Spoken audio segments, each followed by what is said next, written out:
بسم الله الرحمن الرحيم، والصلاة والسلام على سيدنا رسول الله وعلى آله وأصحابه أجمعين. نتحدث في هذه المحاضرة عن الإمام أبي بكر محمد بن علي بن أحمد الإسفاوي المصري رضي الله تعالى عنه وأرضاه، بمناسبة ذكرى مولده في شهر صفر 304 هجري 916 ميلاد. وإذا تحدثنا عن الإمام أبي بكر نتحدث عن مصنفاته، ومصنفاته تعني كتبه التي ألفها. فالإمام أبو بكر الإسفاوي ألف مجلدات الاستغناء في تفسير القرآن وعلوم، وهذه المجلدات بلغت من 100 إلى 120 مجلدة في تفسير القرآن الكريم، وكل ما يخدم القرآن الكريم من علوم. هذه المجلدات ليست وحدها التي ألفها الإمام أبو بكر الإسفاوي، وإنما ألف كتابا آخر باسم الإقناع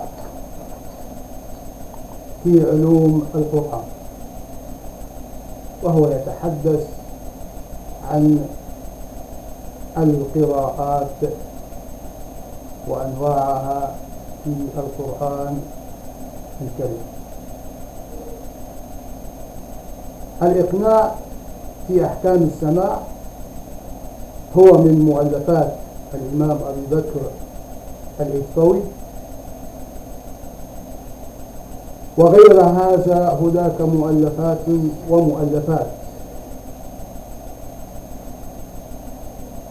فنذكر منها من هذه المؤلفات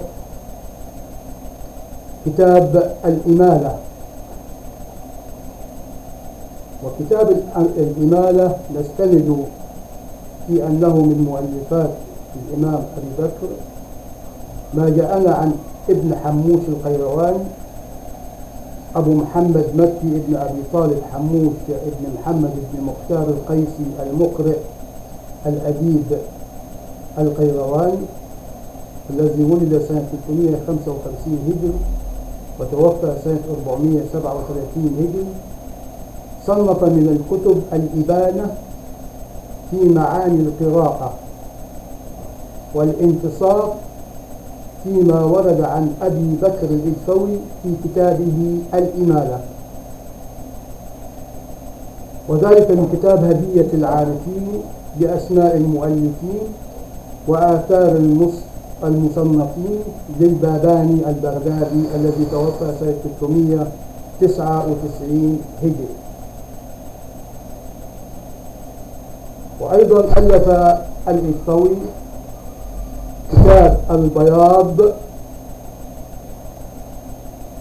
وقرينة ذلك ما نص عليه كتاب غاية النهاية في طبقات القراء لشمس الدين الجزري المتوفي سنة 833 هجري. نشرته مكتبة ابن تيمية، ونشره لأول مرة عام 1351 هجري بري ستراسر في 3 أجزاء وما ذكر كان في الجزء الثاني صفحة 198. الإجفوي من مستدركات مصطفى جواد، انظر الضائع صفحة 159، والمقفى في الجزء السادس صفحة 249. هذه هي مؤلفات الإجفوي وما كتبه الإمام أبي بكر الإجفوي رضي الله تعالى عنه وارضاه. يبقى إذن مصنفات الإمام أبي بكر الإجفوي مجلدات الاستغناء في علوم القرآن وتفسيره، أو في تفسير القرآن وعلومه، وبلغت 120 مجلدة في التفسير. ويقول آخرون أنها بلغت 1000 مجلدة، وكانت في مكتبة الإسكوريال في أسبانيا، وقد حرقت من أزمنة غابرة، ولم يأتينا منها إلا هذه المجلدات. ثم كتاب الإقناع في أحكام السماع، وهو في قراءة وسماع القرآن الكريم في علم القراءات. ثم كتاب الإمالة،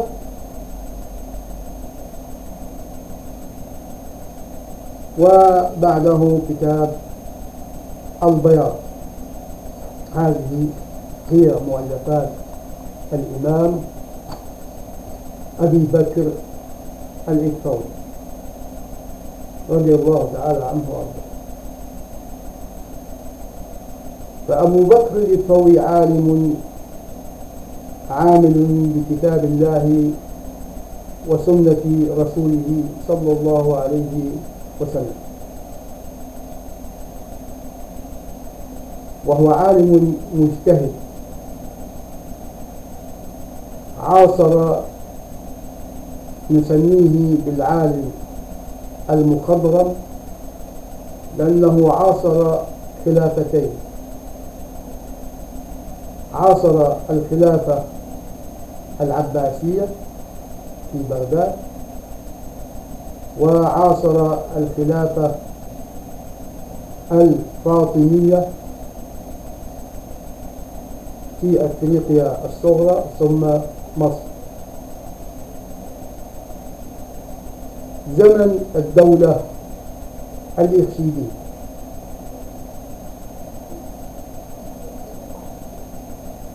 زمن الدولة الإرشيدية.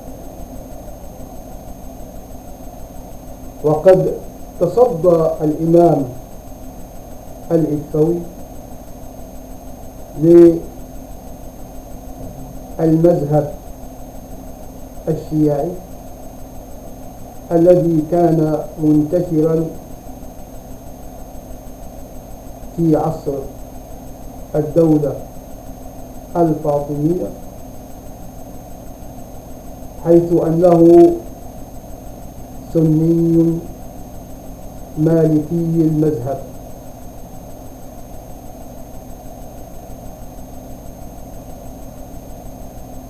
وقد كتب عنه الوزير القسطي في كتابه أنباه الرواه على أنباه النحاة بأنه سيد عصره في مصره وغير مصره، بمعنى في إقليمه وغير إقليمه. وكان شيخ الديار المصرية في القرن 10 الهجري، في القرن الخامس، في القرن الرابع الهجري، العاشر الميلادي. إذن الإمام الإكثوي عاش في القرن الرابع الهجري، العاشر الميلادي،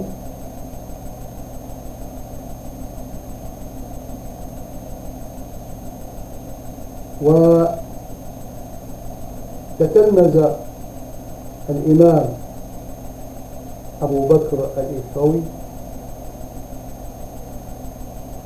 على شيخه الإمام أبو جعفر النحاس أستاذ اللغة العربية آنذاك.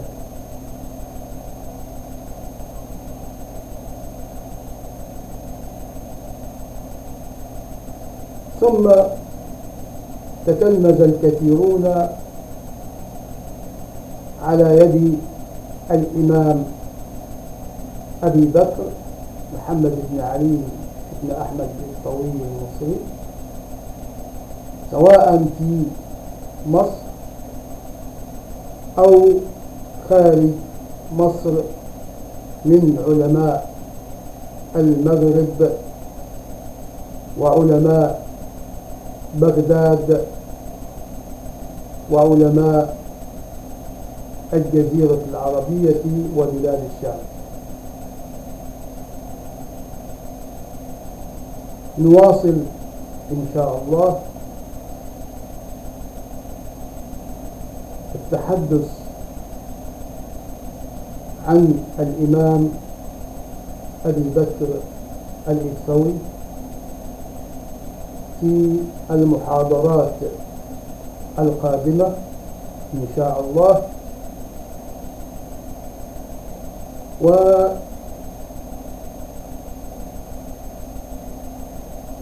ونتحدث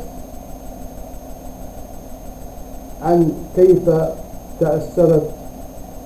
تأثرت شخصيته بما يحيط بما حوله من بيئة وتنشئة اجتماعية دينية. وفي ختام ذلك الموضوع إلى الحديث القادم بإذن الله، نشكركم على حسن الإنصات والمشاهدة، ونوالي تباعا الحديث عن الإمام رضي الله تعالى عنه